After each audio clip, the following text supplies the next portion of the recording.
یہ ہے وہ بھارت جو کہ جنگ پلان کرتا ہے صرف میڈیا میں، ڈائیلاگز بولتا ہے فلمی ہیروز کے، لیکن جب ہاتھوں میں ہاتھ ڈلتا ہے اور ہمارے دشمن جب ہمارے سامنے آتے ہیں تو پھر ان کا وزیر اعظم یہ کہنے پہ مجبور ہو جاتا ہے پاکستان نے ہم پہ ہی حملہ کر دیا، 6 جہاز اور 1 ڈرون گنوایا اور اس کے بعد اب اپنے زخموں کو چاٹتا پھر رہا ہے۔ یہ ایک ٹرو مینیفیسٹیشن ہے ہمارے دشمن کے لیے، جو کہ بغیر پلان کیے آپریشنز کرنے کی کوشش کرتا ہے اور پھر اس کو منہ کی کھانی پڑتی ہے۔ ایئر پار آج کل کے دور کی ایک مسلمہ حقیقت ہے، کوئی بھی جنگ ایئر پار کے بغیر نہیں جیتی جا سکتی، اور جب یہ سارے کے سارے حقائق عوام کے سامنے آئیں گے تو پھر عوام کے لیے جو پولیٹیکل بیانیہ اور ووٹ خریدنے کا اور ووٹ لینے کا جو بیانیہ مودی صاحب نے یا RSS کی لیڈرشپ نے گھڑا ہے وہ بالکل ملیا میٹ ہو جائے گا۔ اگر یہ چیز ریکارڈ ہو جائے گی تو یہ صرف آج کی عوام کے لیے نہیں ہوگی، یہ آنے والی نسلوں کے لیے ہسیمت ریکارڈ ہو جائے گی۔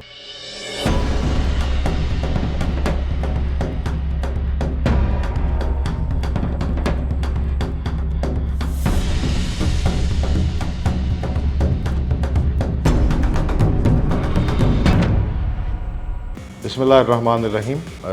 میرا نام ایئر کوموڈور ریٹائرڈ مزمل جبران ہے اور آپ دیکھ رہے ہیں south Punjab digital, south Punjab کا ابھرتا ہوا ایک ڈیجیٹل پلیٹ فارم۔ آپ ہماری مختلف موضوعات پر گفتگو سنتے رہے ہیں اور اس کو لائک کرتے رہے ہیں، تو اسی لڑی میں بولتے ہوئے آج ہم جس چیز پہ بات کرنے جا رہے ہیں وہ ہے اپنے فرینڈلی نیبر ہندوستان کے بارے میں، کہ وہ جنگیں کیسے اور کہاں لڑتا ہے۔ ہمارا فرینڈلی نیبر جو ہے وہ جنگیں دراصل خبروں میں لڑنے کے لیے بناتا ہے، انہی کو وہیں پلان کرتا ہے اور وہیں پہ ایکسیکیوٹ کرتا ہے، اور جس وقت یہ جنگ کی منصوبہ بندی جو کہ خبروں میں لڑنے کے لیے بنائی ہوتی ہے وہ میدان جنگ میں آتی ہے تو اس کی حکمت عملی کامیاب نہیں ہو پاتی۔ ہمیشہ وہ یہ سوچتا ہے کہ شاید میرے پولیٹیکل ایمز میرے ڈومیسٹک آڈینس کے لیے ہی ہیں اور ان کا اثر کسی اور پہ نہیں ہوگا،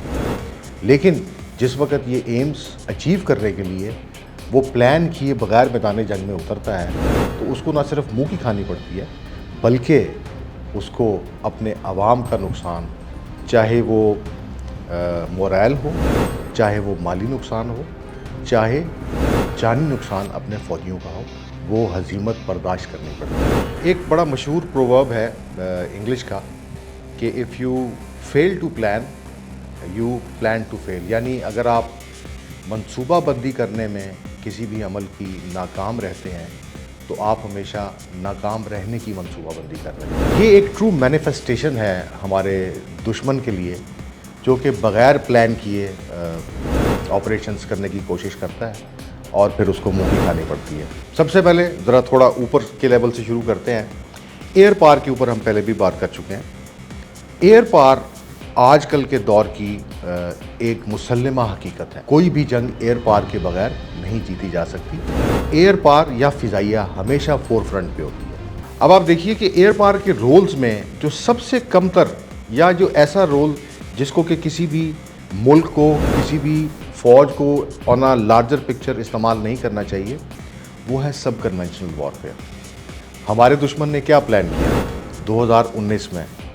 ایئر فورس کو سب کنونشنل وارفیئر کے لیے یوز کیا، منہ کی کھانی پڑی۔ کیوں؟ کیونکہ فضائیہ اس رول کے لیے بنی نہیں ہے۔ ہم اس پہ بھی بات کر چکے ہیں کہ ہمارے ہمسایہ ملک کی جو ملٹری اسٹریٹجی ہے وہ شروع سے ہی لینڈ وارفیئر بیسڈ رہی ہے، بری افواج کے اوپر وہ بہت زیادہ تکیہ کرتا ہے۔ اسی طرح اس کے جتنے پلانز ہیں وہ سارے کے سارے، چاہے وہ کولڈ اسٹارٹ ڈاکٹرائن ہو یا اس طرح کے دوسرے جتنے بھی اس نے فوجی پلانز کیے ہیں، وہ سب کے سب لینڈ بیسڈ تھے۔ جب بھی اس نے پلان کرنے کی کوشش کی ایئر پار کو یا فضائیہ کو استعمال کرنے کی تو وہ نہیں چل پایا۔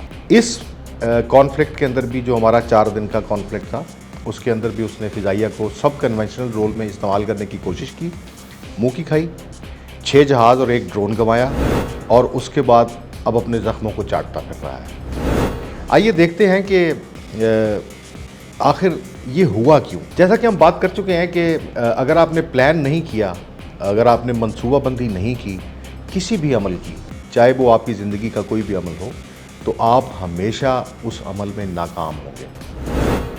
چونکہ ہمارا جو دشمن ہے اس نے منصوبہ بندی کی تھی جنگ لڑنے کی خبر نامے میں. تو جب خبروں میں جنگ اس نے صرف لڑی اور اس کو میدان جنگ میں آنا پڑا، تو پھر اس کا کوئی بھی منصوبہ صرف اور صرف خبروں میں ہی کامیاب ہو سکتا تھا. اپنے ملک کی عوام کے لیے جو کہ پہلے ہی نقصان اٹھا رہے تھے، اپنی ملٹری انسٹالیشن کی تباہی کی صورت میں، اور اپنے بہت مہنگے ایسٹس جو اس نے عوام کے ٹیکسز سے خریدے تھے اس کی تباہی کی صورت میں. تو ہم نے ابھی بات کی پلاننگ کی. اب جس وقت آپ ایک آپریشن پلان کر لیتے ہیں اور وہ ایگزیکیوٹ ہو جاتا ہے، تو اب اگلا مرحلہ آتا ہے اس کے انالیسس کا. انالیسس کیوں ضروری ہے؟ انالیسس اس لیے ضروری ہے کہ یہ اس چیز کو ظاہر کرے گا یا یہ چیز آپ پہ ثابت کرے گا کہ کیا آپ کی پلاننگ درست تھی یا نہیں. اب کل این ڈی ٹی وی نے ایک خبر بریک کی ہے کہ گورنمنٹ آف انڈیا نے اس بات کا اعلان کیا ہے کہ ہم آپریشن سندور کے انالیسس کے لیے یا ریویو کے لیے کوئی کمیٹی نہیں بنائیں گے. بہت خوب، تالیاں ہونی چاہیے. کیوں نہیں کریں گے؟ اب ذرا ہم اس چیز کو دیکھتے ہیں کہ آخر دشمن کیوں ڈرتا ہے اپنے اس ایکسپیریمنٹ کو، اس کو انالائز کرنے سے، ریویو کرنے سے. اس کی کیا مضمرات ہیں؟ آخر دشمن یہ ایسا کیوں نہیں چاہتا؟ میرے خیال میں یہ ٹو پرونگڈ ہے. پہلی چیز تو یہ کہ اگر کوئی کمیٹی بنتی ہے اور اس کا ریویو کرتی ہے اور انالیسس کرتی ہے، تو یہ بات روز روشن کی طرح عیاں ہو جائے گی کہ ہمارے فرینڈلی نیبر نے کتنا نقصان اٹھایا. یہ چیز ڈاکومنٹ ہو جائے گی، اور جب یہ چیز ڈاکومنٹ ہو جائے گی تو اس بات کو عوام کے سامنے لانا پڑے گا. اور جب یہ سارے کے سارے حقائق عوام کے سامنے آئیں گے تو پھر عوام کے لیے جو پولیٹیکل بیانیہ اور ووٹ خریدنے کا اور ووٹ لینے کا جو بیانیہ مودی صاحب نے یا آر ایس ایس کی لیڈرشپ نے گھڑا ہے، وہ بالکل ملیا میٹ ہو جائے گا.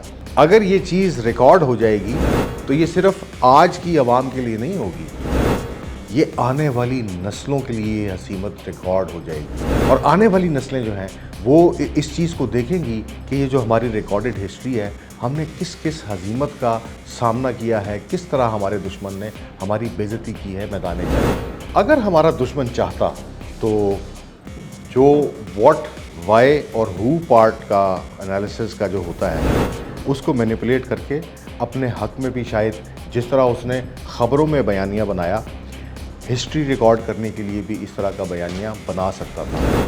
جیسا کہ ہمارے دشمن نے پہلے بھی ایسا ہی کیا کہ 2019 میں جس وقت ابھینندن صاحب کا واقعہ ہوا اور ان کا جہاز ہٹ ہوا اور ہمارے ملک میں ان کا جہاز گرا اور ہماری مسلح افواج نے ان کو قید کر لیا، بے شک بعد میں دے دیا. لیکن آپ دیکھیے کہ جس وقت ونگ کمانڈر، دی دین ونگ کمانڈر ابھینندن واپس گیا تو اس کو اپنے ملک کا بہت بڑا گیلنٹری ایوارڈ دیا گیا. یہ کیا چیز پروف کرتا ہے؟ یہ چیز پروف کرتا ہے کہ ہمارا دشمن چاہتا ہے کہ جو جھوٹ اس نے گھڑے ہوئے ہیں وہ ہسٹری میں ریکارڈ ہو جائے اور آنے والے وقتوں میں اس کو ہزیمت کا سامنا نہ کرنا پڑے. اگر دشمن چاہتا تو اس بار بھی یہ کر سکتا تھا، لیکن اس بار یہ کیوں پاسبل نہیں تھا؟ یہ اس لیے پاسبل نہیں تھا کہ اب میدان جنگ پہ نظر صرف دشمن کی اور ہماری نہیں ہے. اب میدان جنگ پہ نظر جو ہے وہ ساری دنیا کی. آپ دیکھیے امریکہ کی جی پی ایس کنسٹلیشن جو کہ ہر وقت 24/7 پوری دنیا پہ نگاہ رکھے ہوئے. رشیا کا گلوناس سیٹلائٹ سسٹم جو پوری دنیا پہ نظر رکھے ہوئے. چائنا کا بیڈو سسٹم، پھر آپ یورپ کا گیلیلیو سسٹم لے لیجیے. یہ سب کے سب سیٹلائٹس ہیں جو کہ زمین پہ جو کچھ ہو رہا ہے اس کو دیکھتے ہیں. اور ان سب سیٹلائٹس کے ذریعے ان تمام بڑی بڑی قوتوں کو دنیا کی معلوم ہے کہ 6 اور 7 کی درمیانی رات کیا ہوا، دشمن کے کتنے جہاز گرے، دشمن نے کہاں کہاں نقصان اٹھایا. 10 تاریخ کو جب ہم نے دشمن کی ملٹری انسٹالیشنز پہ حملہ کیا تو دشمن کی ملٹری انسٹالیشنز کا کیا حال ہوا. انالیسس اگر ایک بار ہوگا اور انڈیپینڈنٹ انالیسس اور ریویو ہوگا تو یہ سب حقیقتیں کھل کے سامنے آ جائیں گی. اور اسی بات سے ہمارا دشمن ڈرتا ہے اور کبھی بھی نہیں چاہے گا کہ آپریشن سندور کا ایک انڈیپینڈنٹ، آزاد اور منصفانہ انالیسس ہو. بے شک یہی وجہ ہے یہ، کیونکہ پوری دنیا جو کچھ ہوا، جو ہمارا فرینڈلی نیبر دنیا کو بتانے کی کوشش کر رہا تھا اور جو اس کے بعد وہ کلیم کر رہا تھا، اس کی حقیقت پوری دنیا پہ روز روشن کی طرح عیاں ہے. اور اسی لیے ڈپلومیٹک فرنٹ پہ ہمارے دشمن کو کہیں پہ بھی سپورٹ نہیں مل پائی اور اس کو ہر جگہ منہ کی کھانی پڑ رہی ہے، اپنا منہ چھپا کے بھاگنا پڑ رہا ہے. اگر پلان کر لیتا اپنے ملٹری کمانڈر سے، اپنے فوجیوں سے، اپنے ملٹری اسٹریٹجسٹ سے، تو شاید جن لوگوں کی ہماری کیپیبلٹیز پہ نظر ہے وہ شاید دشمن کو بتا دیتے یہ آپریشن کرنے سے پہلے ہی کہ یہ آپریشن جو وہ ایک پولیٹیکل نیریٹو بلڈ کرنے کے لیے، ایک سیاسی مقدمہ بازی کے لیے اپنے ملک کے لیے کر رہا ہے، یہ کبھی کامیاب نہیں ہو سکتا. اور آنے والے وقتوں میں بھی بے شک ہمارا دشمن آج سے ان ساری چیزوں کو پلان کرنا شروع کر لے، لیکن ہم ہمیشہ اس سے 1 قدم 2 قدم 10 قدم آگے ہی ہوں. ان سب چیزوں کو جو ہمارا فرینڈلی نیبر ہے وہ شاید ریئلائز نہیں کر رہا، اور وہ ابھی تک 20ویں یا 19ویں صدی کی وار فائٹنگ ٹیکنیکس کے اوپر اپنی جنگ کو آگے بڑھانا چاہتا ہے. وہ یہ بھول گیا ہے کہ اب جنگ لڑنے کی صرف 5 ڈومینز نہیں ہیں، یعنی کہ بری، بحری، فضائی اور سائبر اور اسپیس. اب اس کے اندر ایک اور نئی ڈومین جس کو کہ EMS یا الیکٹرو میگنیٹک اسپیکٹرم کہتے ہیں، وہ بھی شامل ہو گئی ہے. اور اس کے بعد جو 21ویں صدی کے جنگ لڑنے کا طریقہ کار ہے، وہ کوئی ایک فورس اکیلی جنگ نہیں لڑتی، یہ جوائنٹنیس ہوتی ہے. یہ سب پورے ملک کی ہر طرح کی فوج، اس میں بری، بحری، فضائی، سب کے سب اکٹھے مل کر اس جنگ کو لڑتے ہیں اور کامیابی حاصل کرتے ہیں. جب تک کہ جوائنٹ آل ڈومین آپریشنز نہیں ہوں گے، جس میں آپ کی بحریہ، آپ کی فضائیہ، آپ کی بری افواج، آپ کی سائبر فورس، آپ کی الیکٹرانک وارفیئر، جب تک یہ کوہیرنٹلی 21ویں صدی کے جنگی اصولوں کے مطابق جنگ کو نہیں لڑ سکیں گے، تب تک کوئی بھی ملک، کوئی بھی قوم کوئی جنگ نہیں جیت سکتی. آج کی گفتگو کا اختتام ہم یہیں کرتے ہیں. انشاءاللہ جلد آپ سے ملاقات دوبارہ ہوگی اسی پلیٹ فارم پہ. ساؤتھ پنجاب ڈیجیٹل دیکھتے رہیے اور ہمارے ساتھ جڑے رہیے. ہمیں فالو کیجیے، سبسکرائب کیجیے. بہت شکریہ.